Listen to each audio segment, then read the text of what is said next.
Welcome once again. This is Enoch Garcia, your business consultant and QuickBooks Pro Advisor. So a question we receive often is, how do you hide an inactive account in QuickBooks Online?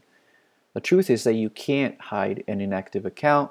It automatically hides on its own the moment you make it inactive. So let's go over the process. From accounting, we're going to go to chart of accounts. And for this example, I'm going to use advertising as the account that we want to hide.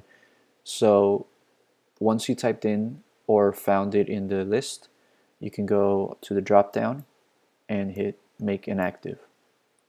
Are you sure? Yes. And so now it won't be shown in your chart of accounts.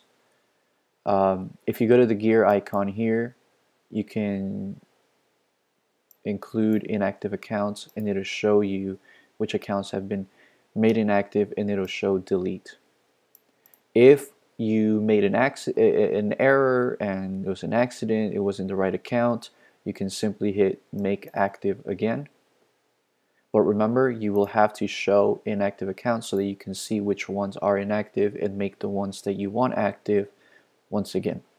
If you like this video, please give it a thumbs up and subscribe. We upload daily QuickBooks tutorials and answer your QuickBooks questions. If you didn't like the video, please leave a comment below on how we can enhance our content even more. Thank you.